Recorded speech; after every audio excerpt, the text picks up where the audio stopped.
Whenever you're ready. I have to introduce myself. Yeah. My name's Mimi.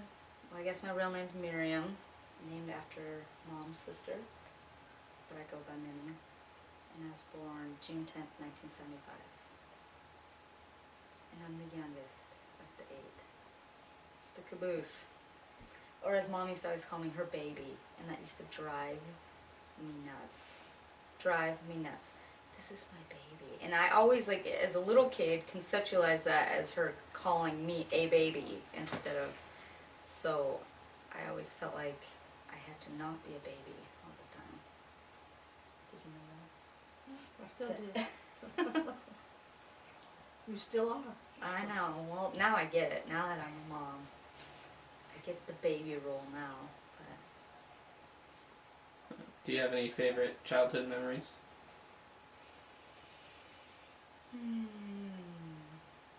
Well, one, I'm surprised Karina didn't mention, but the neighbors across the street, Jamie, that they talked about before, and Lauren and Karina, was Roger there when they decided to run away? They were running away. Mimi, go get us some food so we can run away, but don't tell Mom. Mom's in the basement doing laundry. Don't tell Mom we're running away. Oh, okay. It must have been 4 or 5.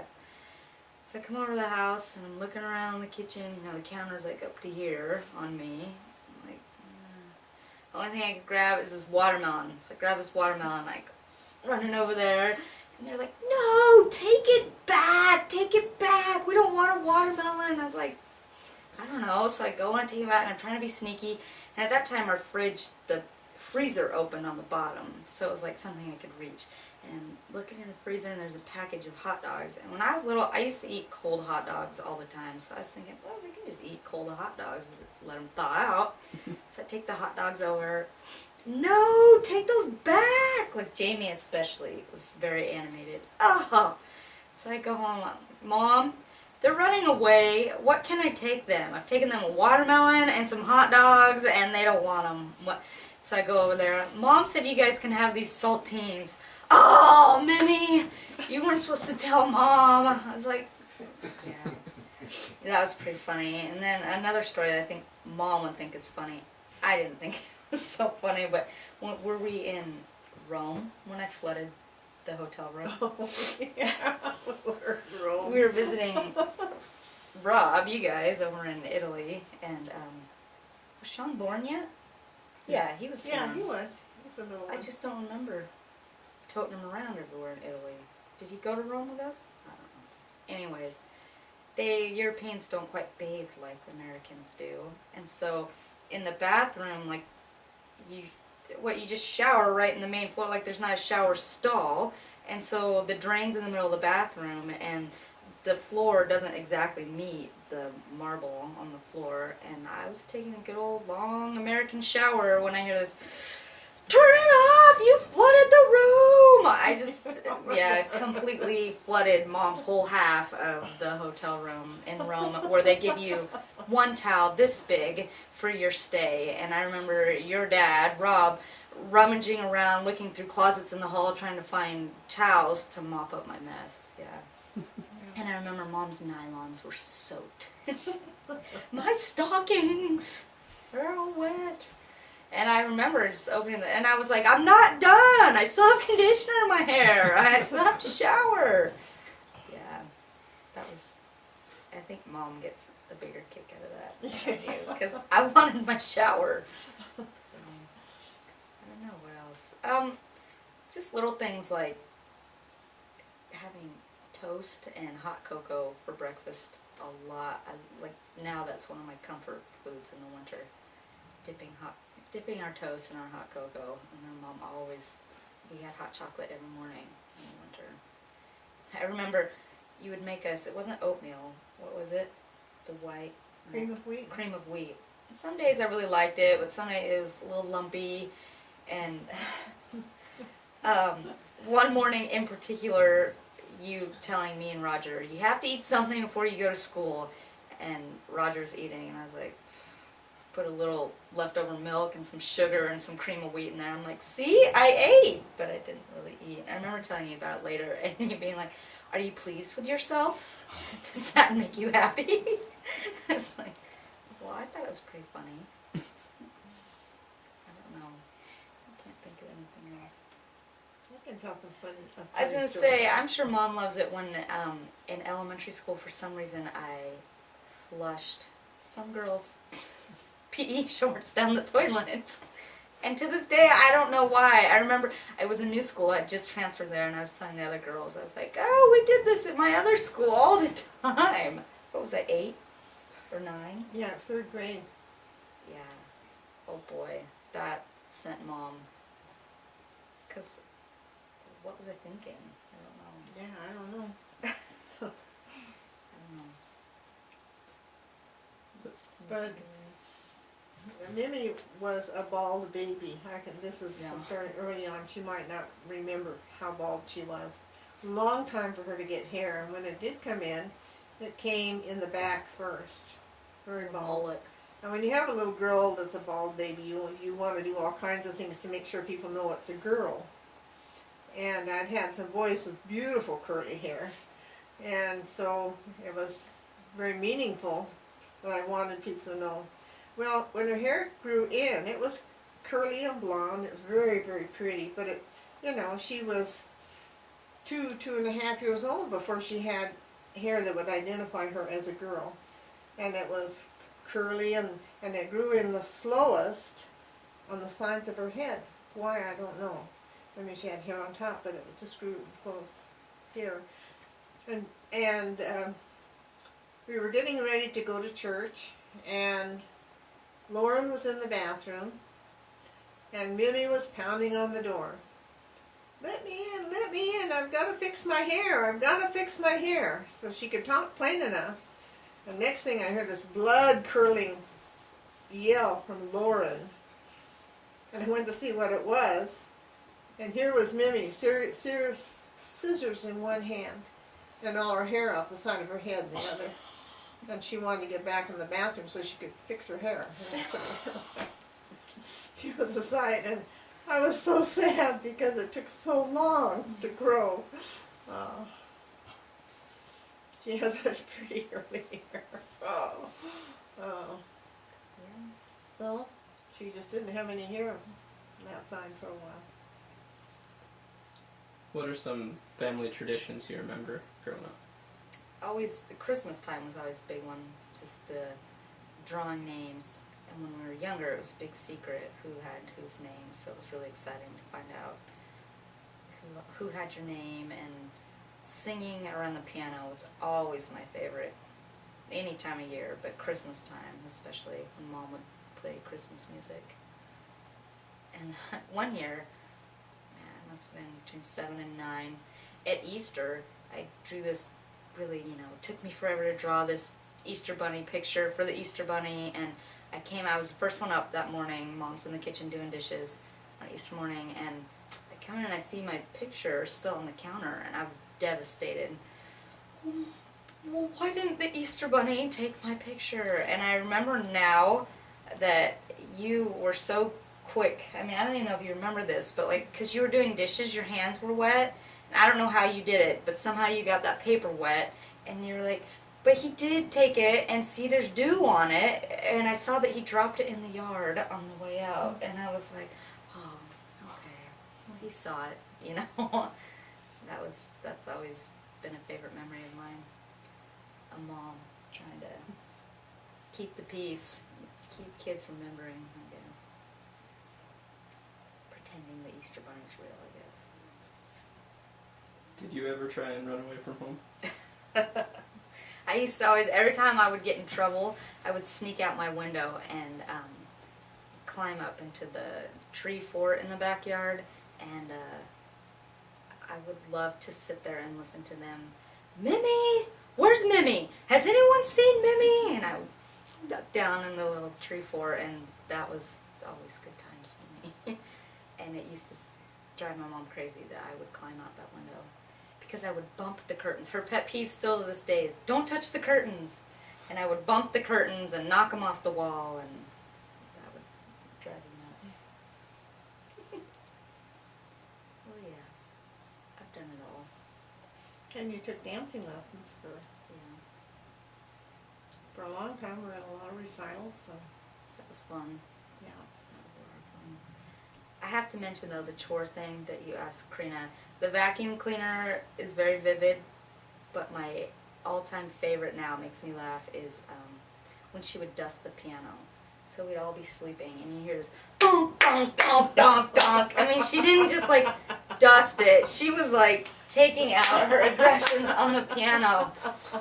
Oh, Mom's dusting, you know, and then you had better get up and start pitching in. And I remember Roger and I always doing the like toss up of what chores we would do, and I always got, I'll empty the garbages because I could draw that out for like an hour, and it was nothing, you know. You'd go in and there's 2 pieces of tissue in each kid's room, and Roger would be pretty mad. What are you doing? I'm still emptying garbages. And I remember going to the grocery store with me and Roger, and that was always good times, us patronizing Mom and putting things in the cart. She'd be like, "Oh, put that back." And now that I have kids, I realize how annoying taking kids to the grocery store can be. Well, it's a fun time. Yeah, it was a lot of work. There was a grocery store that had like, remember when they had the soda wall? They had like 50 different kinds of sodas you could mix. Was it Wearmart? Do you remember? Do you remember I don't that? remember. You don't remember that? Mm-mm. And you would grocery shop, and Roger and I would take off to the soda wall and we'd be like sampling all the soda. That's where he got that. Yeah, probably because they had like off the wall flavors, pineapple and things like that, and you could mix your own 2 liters and take them home. And that was always, and they had little cups that you could sample, and Roger and I would, yeah, it's kind of mischievous. Mimi was extremely shy though, outside of the home. In the home she was just like all the other kids, but outside of the home where a stranger came in, she was extremely shy. Yeah, I could always tell you what kind of shoes people wore. Always. I could always tell you, I couldn't tell you what the person looked like, but I could always tell you what kind of shoes they wore, because I wouldn't look at people. I mean, for a long time, I was like that. Yeah, you Because were. I remember being like that. I remember being on the jump rope team with the kids the first time they traveled. I think they went to Idaho. And Miss Weaver telling me, "No, you're too young. You'll get homesick." And I begged and begged because Roger and Karina were going, and it was an overnight week trip. And I was like, "No, I'm old enough. I can go." My brother and sister. I was like, "No, I stay the night at my brother Rob's house all the time. I don't get homesick. I'm fine." And like a day and a half into that trip, I was a mess. My poor coach was like, "Oh, 4 more days of this." It's like, "No, I don't miss my mom." Bedtimes were the worst, though. It was hard to be away that long. It's a big deal. I remember at Rob and Sonia's house at the apartment too, putting a hose at the top of the hill. You remember us doing that in summertime and trying to slide down that bumpy hill? Walking down with Roger from Rob and Sonia's house from that apartment. Sonia would give us pennies, or Rob would give us pennies, and they still had penny candy back then. So was there like a little market at the end of the store? On the street. Do you have any favorite memories from your trips to the beach? That's a good question. I don't really remember our trips to the beach so much, except for going to Battery Russell and playing War. Right? Is it Battery Russell, the old? Battery Russell, yeah, sure. Yeah. Oh, playing War. Battery Russell was that battery that was built for the Second World War, and they had guns there to protect the West Coast. That was Battery Russell. You're talking about the shipwreck. No, I'm not talking about the I shipwreck. I'm actually talking about that cement where the guns Yeah, were. yeah, that was and we Battery would go Russell, and like yeah. hide in the rooms and Yeah, play War and. yeah. And whenever I wanted to jump in with the boys, I remember very clearly Lauren telling me, "Okay, you be the nurse." He wasn't having any of that, me being a soldier. You be the nurse. That was probably my favorite thing about going to the beach. That, and still, even as adults, always seeing all of us crazy youngs in the water, and it's 30 below in the water. We just say, we were at the beach. You play in the water. Yeah. That's always fun.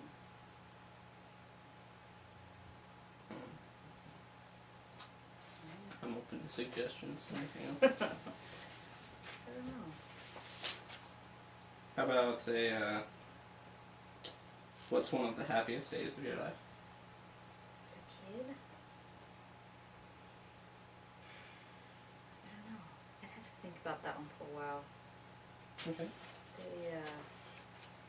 It's pretty happy. You know, I don't know. I just followed my brothers and sisters around as much as I could. I used to drive Karina crazy because I wanted to do everything she could do and play with Roger and Karina. I don't know. Getting my driver's license was pretty fun. And then quickly rolling Mom's car. Doing what? Rolling your car. Oh. What car were you driving when I rolled your car? What car did you have? Oh, that was my favorite car, that little Plymouth. I know, and I No. call home to tell Dad, Dad, I just rolled the car, Mom's car. Your mom's car? Ooh, and he's worried about the car, and I hang up, and I'm telling the tow truck driver, I didn't even ask how I was. Oh, you were lucky to be alive. Very That was lucky. a miracle. I wasn't wearing my seatbelt, and I was on a highway, and I crossed oncoming lanes of traffic, and rolled completely upside down in this ditch in someone's front yard. But like 10 feet from there was this huge, like, cement construction something or other. So had I gone any further, I would have been a mess. And when they got to her, she was sitting on the ceiling of the car. The car Yeah. was upside down and she was sitting on the I ceiling. did a flip. That's the only part of the accident I don't remember. I blacked out when I flipped out of my seat. Because as I was going like 60, 65 miles an hour, and because I was fishtailing, I hit black ice. And as I was going going through the oncoming lanes of traffic, I remember just feeling like, oh my gosh, this isn't happening, you know, please. And it was really almost like a giant or a kid was playing with my car, and I was going really fast, and then last minute they grabbed my car and just slowly rolled me in. It was definitely meant to. Yeah. I was What taken care of. What was even more scary is the night I got the call from somebody at Mount Hood saying, your daughter, she was up there snowboarding. She'd been up there working, but she was snowboarding this time. Your daughter has broken her back, and we have her in this thing, and they're gonna, an ambulance is here and gonna take her to Kaiser, or where do you want us to take her? I said, we'll take her to Kaiser, and I met her over there. But I was fine. I didn't break my back. No, but I think he did something to it. I think that time I fractured a rib. I think the reason of the cause of my back pain was I tried to lift my car once. Oh, And ever since then, and that was the precursor to my surgery a few years later. I think Mikey and I, or someone had parked close to our car, Lauren had parked close to my car and wasn't home or something. And I was like, oh, it's a Volkswagen, it's light, we can lift it up and move it over an inch. And it's a bad idea. We didn't get it moved, and I had back surgery. Things not to do. I don't know. Probably, of course, for a mom, any happiest day of their life is the birth of their healthy baby, really. Do you see your mother's parenting techniques in your own parenting? I'm completely my mom. I'm definitely the kid that always growing up was like, I'm never going to be anything like you. And now, even when I sneeze, I'm like, oh my gosh, that sounded just like my mom. Like, even Karina has commented to me about that before. And just the other day, I was going shopping to spend this great coupon that I had, and I got halfway to the store and looked down at the date, and I was a week ahead. And I was telling Mom that on the phone. She's like, I'm sorry, you really are me. You just do the same kind of goofy things I would do. Yeah. now I'm okay with it. But when I was 13, if you would have told me I'd be saying that now, I would have just, no way. Yeah. I'm sorry. No, it's not a bad thing. I'm not complaining. It's just funny how as a kid you just think, I'm not going to be anything like you. And I am, and that's okay.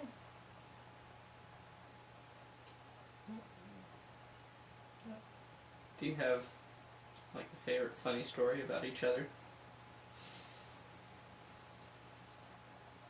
I think that Italy story was just more funny to me, just more Mom's response to the shock of me flooding the hotel room in a foreign country. Oh, no, I have a good story. In Pompeii, it was Rob and Mom, me in a minivan. Rob was dropping Mom and I off for the day to go look around in Pompeii. And Rob and I hop out, and Mom's the last one out. And as she gets out, and the car's running, mind you, and as she gets out, she hits the lock key, not knowing that it locked every door in the car. So here we are in Italy, Rob speaking fair Italian, but couldn't think of the word hanger because Mom had locked us all out of a running minivan in Italy. And so we're just like, okay. And so Rob, and there's a bunch of Italians around that can see what has happened. And Rob's trying to ask for a hanger or something to wedge in there, but he couldn't think of the word. And some time had passed, and we're thinking, oh my gosh, the car's going to run out of gas, and we're locked out of it. And Rob and I turn around, and there's Mom breaking into the van, has like the window screws unscrewed, and is like pulling the window out. Right? Doesn't tell us she had figured it out. She's just like... And that same day, the Mom has great sense of direction and has passed it on to many of her kids. And that same day we're in Pompeii, and we want to get to like a certain section on the map, and for some reason it's just you and I, so Rob and Sonia weren't there. And I remember like getting lost and ending up way far out, and this guy's in his backyard.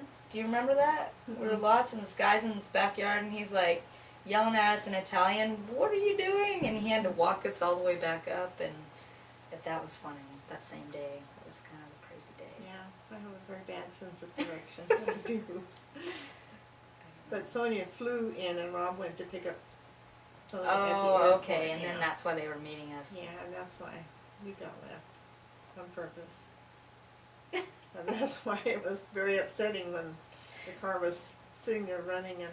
Oh, so he had to go pick up Sonia, too. I didn't realize that. Oh, yeah. And, of course, the Italians are really known...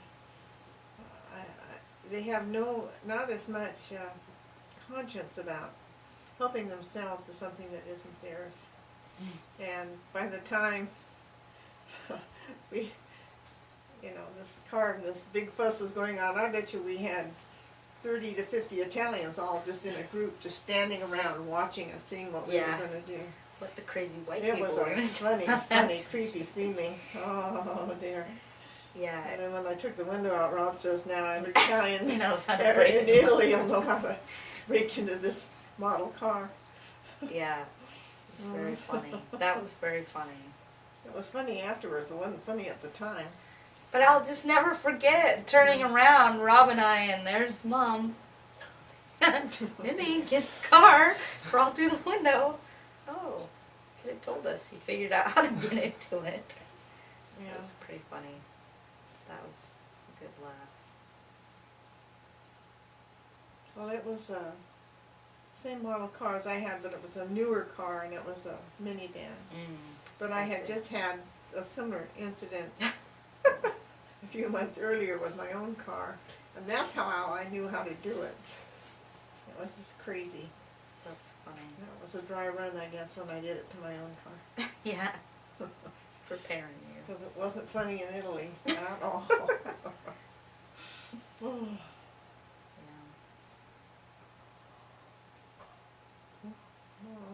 Is there anything else you wanted to share?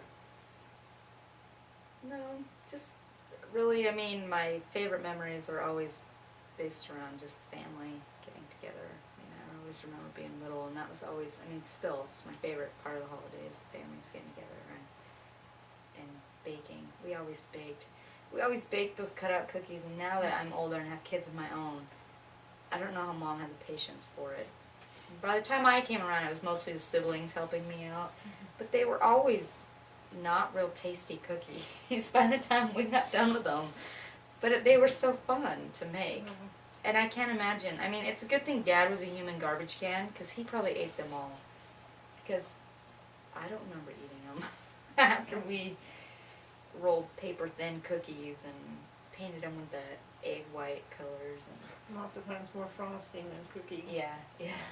I guess that's how we ate them, all that frosting. But that was always. But my all-time favorite memory of Mom is her dusting the piano, by far. Dum dum dum dum dum. I wouldn't do anything like that. It was so funny. I remember asking you once too, like, why do you do it like that? And you're like, I'm just dusting. What, you know? Okay. I don't do it anymore. Yeah, that's, now that you're by yourself, no one to wake up on a Saturday morning to help you. Well, I remember on Saturdays too, she would sometimes go shopping. As Roger and I got older and we could stay home, we would turn on Saturday cartoons. But that was pretty much forbidden in our house because we were supposed to be helping with the chores. And I remember very clearly Mom catching us many times watching TV, or like hopping over the back of the couch and being like, I wasn't watching TV while you were gone. I was doing my chores. These are the good old days. But now as a mom, I understand Saturdays are the day. I don't know, just favorite memories, just the comforts of home. Home was always really comfortable. Soft place to fall. Always. That's it. Thank you. Thank you.